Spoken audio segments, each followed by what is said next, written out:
একুশের আবেগে উজ্জীবিত তৃণমূল, ২৬শে লক্ষ্যভেদে এক কাট্টা লড়াই। বাংলায় বিরোধী শিবির যখন আওয়াজ তুলে ভোট বাক্সে ফসল তুলতে ব্যর্থ, তখন তৃণমূল কংগ্রেসের একুশের আবেগকে পুঁজি করে প্রত্যাবর্তনের সুর বাজছে। কয়েক মাস পরেই বিধানসভা ভোট, মেগা ভোটে বিরোধীদের আরও কোণঠাসা করে ক্ষমতায় ফেরায় পাখির চোখ তৃণমূল কংগ্রেসের। তৃণমূলের কাছে একুশের আবেগ বড় বিষয়। শহীদদের আত্মত্যাগ আর অনড় সংগ্রাম প্রেরণার মডেল।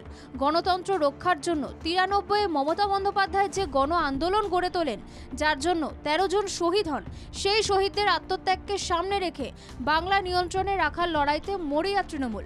বহিরাগত শক্তির বাংলা বিরোধী প্রচার, ভোটার তালিকায় ঘুরপথে এনআরসি লাগুর অভিযোগ থেকে বাংলাকে কেন্দ্রের বঞ্চনা, একাধিক ইস্যুতে তৃণমূল কংগ্রেস সংহত ও সংঘবদ্ধ লড়াইয়ের শপথ নিতে তৈরি হচ্ছে।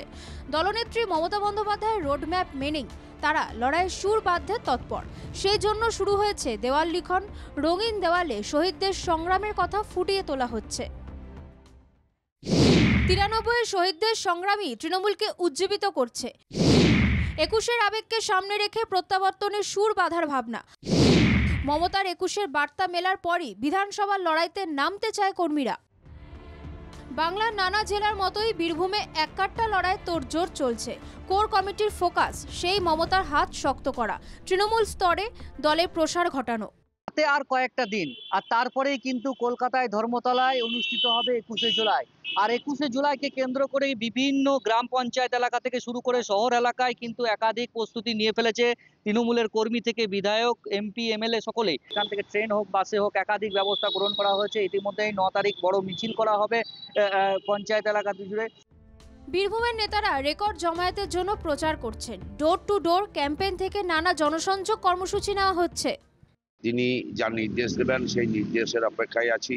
আগামী ২৬ সালে যে নির্বাচন, আমরা দলনেত্রী এবং আমাদের অধিনায়ক যে বার্তা দেবেন, অভিষেক বন্দ্যোপাধ্যায় যে বার্তা দেবেন, সেই বার্তাকে আমরা মান্যতা দিয়ে আমরা কাজ শুরু করে দেবো। শহীদ সমাবেশে আসার জন্য মিটিং মিছিল চলছে। ধর্মতলায় মেগা জমায়েত হবে বলে দাবি তৃণমূল নেতৃত্বের।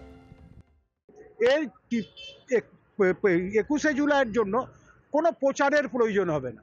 মমতা ব্যানার্জি ডাক দিয়েছে, অভিষেক বন্দ্যোপাধ্যায়ের ডাক আছে, মানুষ একদম সকাল থেকে গিয়ে ওই এলাকা ভর্তি করে দেবে। তারা দাঁড়িয়ে রয়েছেন এবং তারাও ২১শে জুলাইকে সামনে রেখে তাদের মধ্যে একটা অন্যরকম একটা আবেগ একটা থাকে।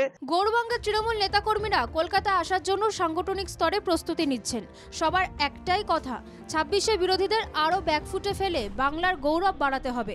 জাতীয় স্তরে এই বাংলার মান বাড়ানোর জন্য মমতা বন্দ্যোপাধ্যায়ের হাত শক্ত করা। তৃণমূল সরকার যেভাবে মানুষের পাশে দাঁড়ায় সেই কথা কিন্তু তারা তুলে ধরলেন। তার পাশাপাশি এই যে ২১শে জুলাই একটা আবেগের, সেই দিকটাও কিন্তু তারা কিন্তু নজরে রেখেছেন। এবং সামনেই কিন্তু বিধানসভা নির্বাচন, সেই বিধানসভা নির্বাচনের আগে এই ২১শে জুলাই কিন্তু যথেষ্ট গুরুত্বপূর্ণ এবং তৃণমূল সুপ্রিমো কি বার্তা দেয় সেই দিকেই কিন্তু এখন তাকিয়ে রয়েছে তৃণমূল কর্মী সমর্থক।